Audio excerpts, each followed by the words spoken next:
Magandang araw mga kaibigan. Good news po itong pag-usapan natin ngayon. Post ng Philippine Star.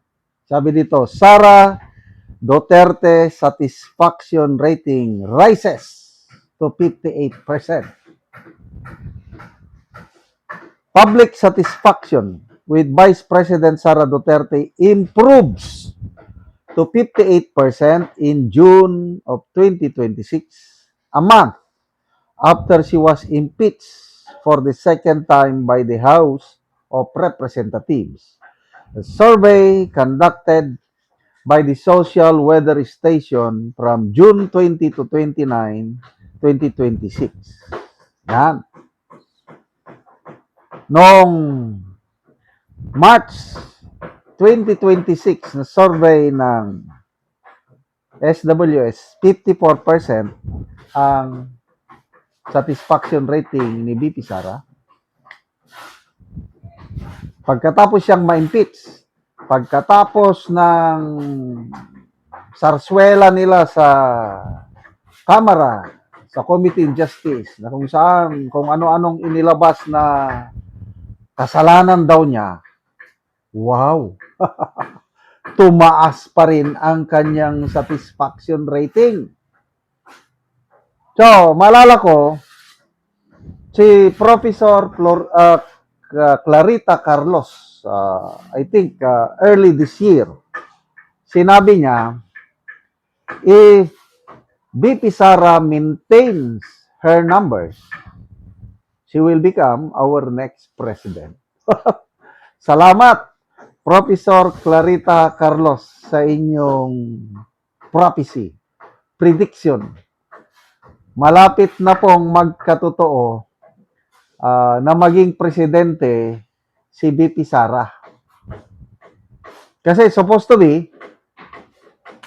yung ginawa nila sa Committee on Justice kay Loistro, diba ang dami nilang mga inilabas noon na mga grave theft daw, na pa unexplained wealth, confidential funds, labas ng labas.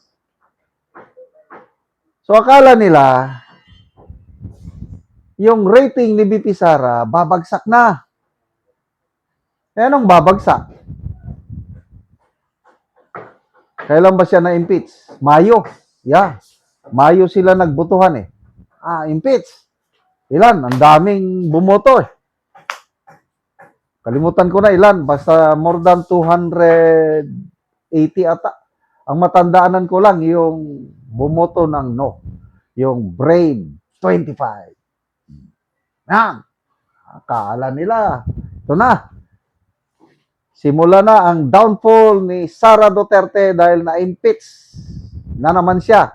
Sinasabi dito for the second time but it's wrong.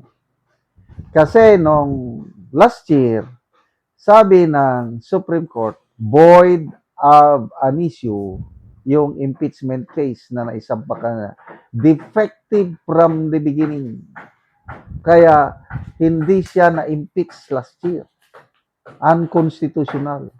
Kaya to me, it's wrong to say that the Vice President was impeached for the second time. Ngayon lang siya na-impeach. So ano ngayon? Tumataas ang rating ni BP. So, ito ngayon, impeachment trial, nagsimula na. Naka 6 days of trial na tayo. Ang plano nila is patagalin hanggang February next year ang kanya impeachment trial. At ang nakikitang plano nila is para lalo nilang mapabagsak ang credibility ni BP Sara. But nagkakamali sila. Ito, yung dating House lead prosecutor sa Kamara nung impeachment case ni CG Corona, Attorney Nel Tompas, noon kongresista siya ng Iloilo. Siya yung lead prosecutor na nakapakonvict kay late CG Corona. Anong sabi niya sa isang interview? Kung magtatagal ang trial, advantage sa defense. Bakit? Kasi the defense has nothing to prove. The burden of proof lies on the prosecution. Eh yung after 6 days of trial, wala naman silang napatunayan. Anong sabi ng witness? Si Atty. Lutok, wala siyang personal knowledge na si BP Sara nangontrata ng assassin o hitman laban sa 3 tao na pinagbantaan niya. Naniniwala lang siya o sila, ang NBI, naniniwala lang. Kaya lang, yung paniniwala is just an opinion. Dapat, para ma-convince mo ang public na talagang totohanin ni BP Sara yung banta niya, dapat may maipakita sila na hitman. Eh, nasaan ang hitman? Wala. Kaya, it's just a matter of time. Ilang buwan na lang, I think 22 months o 23 months. Yan na lang ang natitirang. Kasi next year, election time na next year. Sample, matapos ang impeachment trial, February.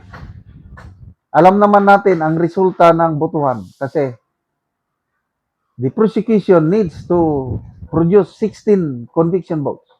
Paano nila makukuha yung 16? Eh, 13 lang na boto ang posibleng mag-convict kay BP Sara. Yun lang, Senate of Malacanang. Ang mga minorities, never silang magboto ng conviction. It's either acquittal or abstention. So alam na natin, ang resulta ng trial, ma-acquit si BP Sara. Kaya, pag na-quit na si BP Sara next year, February or March kaya, lalong papataas pa ang kanya number. Kasi acquitted siya. Oh. So, again, salamat Professor Clarita Carlos sa inyong prediction. If the Vice President maintains her number, she will become the next president. Hindi lang niya nami-maintain, napapataas pa niya. Salamat mga kaibigan sa inyong pagsubaybay sa channel nito. Nakakatulong kayo ng malaki sa tribo Talandig ng Bukidnon dahil ang income natin sa channel nito is pantulong sa tribo. Namimigay tayo ng libreng yero at pako para makapagpatayo naman sila ng mas maayos na tirahan. Panoorin nyo ang video na ito. Anak ko diri sa balay ni Uncle Roger Binhira nga taga Barangay Tikalaan, Fortress, San Alahay, Talakag, Bukidnon. So muna ni ang itsura sa iyang atop nga mga dagko na og buslot og muna ni ang iyang atupan karon. Ulihan ni karon niya sa gitabang sa iyahang yero. So kini si Uncle usa ni siya ka balo.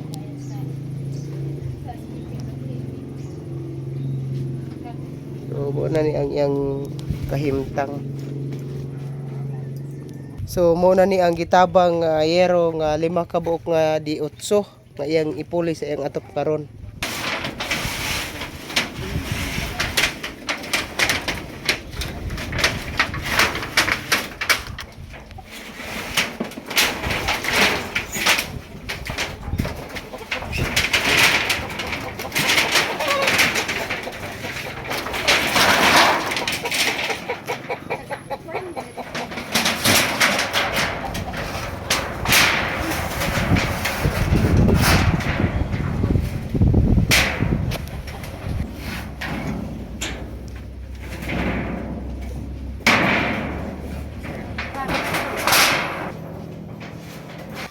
Ug karon humanagid sa pag-atop ang ginatabang nga yero. So nakaatop na gyud si Uncle.